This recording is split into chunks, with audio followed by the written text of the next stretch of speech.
Sorry, I think I was on mute. Good morning, everyone. Happy Tuesday.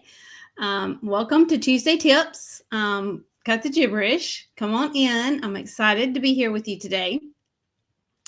And if you are joining me live, please do say hello and let me know where you're coming in from.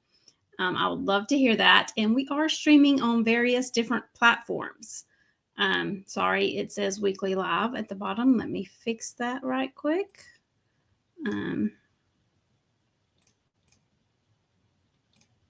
Little technical difficulties. I am Lisa DeToffol. I am your host for Tuesday Tips, Cut the Gibberish. And today's topic is networking online.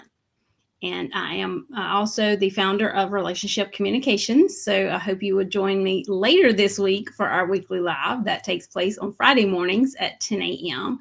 Eastern Time. So sorry for all the confusion. A little tech issues over here that I'm taking care of. But today's topic is networking online.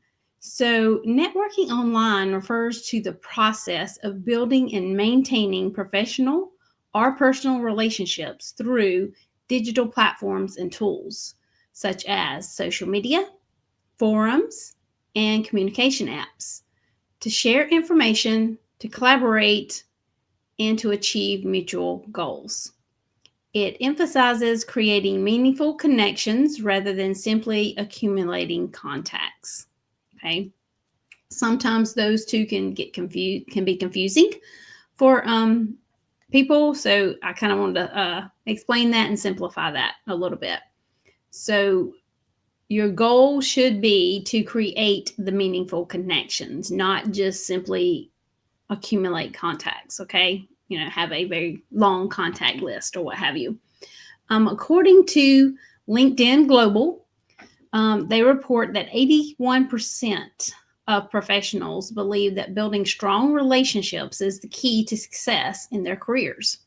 However, networking isn't about collecting as many connections as possible. It's about cultivating meaningful ones. A smaller, engaged network of people who trust and value you often lead to better opportunities, collaborations, and referrals. I'm going to share a little bit of why quality matters. Trust drives opportunities. People in your close network are more likely to refer you to others because they trust you and understand your strengths and understand exactly what it is that you do, right? So also engagement over exposure. A smaller engaged audience, like those who frequently comment or share your posts, often leads to higher conversation rates rather than a large passive audience. Okay. Deeper insights are also important. In a quality-driven network, you're more likely to have genuine conversations that provide valuable feedback or insights into your industry, whatever the industry may be. Hi, Robert. Thank you for joining me this morning. Here's a couple of examples. Scenario 1, a professional with 500 LinkedIn connections actively engages with 50 of them regularly, leading to a steady stream of referrals and collaboration opportunities. Scenario number 2, another individual with 5,000 connections on LinkedIn rarely interacts with their network, resulting in minimal impact or return from their efforts. Big difference there, right? So it doesn't really matter how many connections you have, whether you have the 5,000 or the 500. It's how you stay connected to them, how you interact with them so that they can remember who you are, right? That's why follow-up is so important. That's a topic for another day. But having a genuine and regular follow-up system in place is really important, and it can help you with this as well, okay? Whether you're doing it on LinkedIn or some other social media platform, okay? How to prioritize your networking. Number 1, audit your current network. Identify the connections that bring the most value, whether through opportunities, insights, or support. Number 2, engage with intention. Instead of liking 50 posts, leave thoughtful comments on 5 posts. Show genuine interest in the ideas and work of others. Number 3, focus on mutual benefits. Ask yourself, how can you add value to the relationship with a specific person? People are more likely to invest in a connection when it's reciprocal. So if you're supporting Sally Jones, and she's going to take notice of that, right?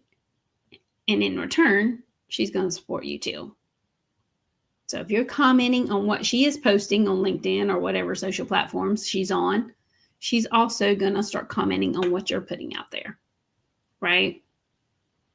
If you are recommending her or referring her to others, she's going to start referring you to others as well, right? That's kind of how that works. So the numbers really don't matter in this particular case, whether you have the 5,000 connections, whether you have the 500 connections, it's the ones that you're staying connected with on a regular basis and the ones you're actually supporting on a regular basis. I mean, you could be connected with 10,000 people on LinkedIn, and that's great. But do all those 10,000 people know exactly who you are and what you do? Probably not, right? Unless you have a really, really good follow-up system that helps keep you connected with all those 10,000 people. And trust me, I have several different follow-up systems that I use. And I can't really actually sit here and say that I follow up with 10,000 people. There is a lot that I follow up with. Don't get me wrong. There is a lot on that list, but I can't say that it's 10,000 people. And that probably will never be 10,000 people. Because just as I suggested here, every so often you need to go and evaluate your network, those that are in your network.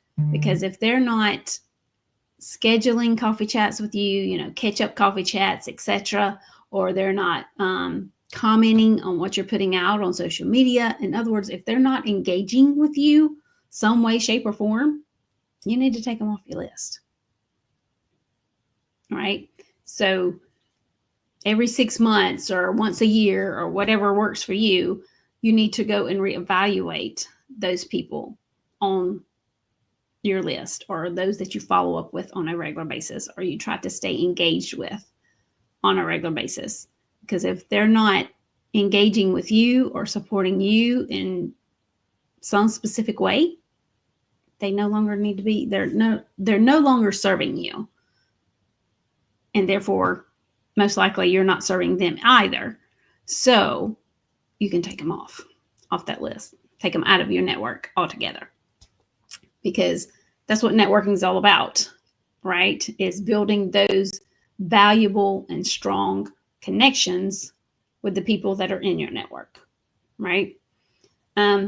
A lot of you may know, and some of you may not know, that Relationship Communications actually has a monthly networking meeting. I will post it in the group after this live is over. Our next one is on June 24th at 6 p.m. Eastern Time. If you would like to attend, sign up for it. It's free. There's not a fee to come. It's a free event. And we would love to start building a network with you. Relationship Communications group or community is all about building your network and building those relationships. So please sign up and come to our next networking event, which is on June 24th at 6 p.m. Eastern Time.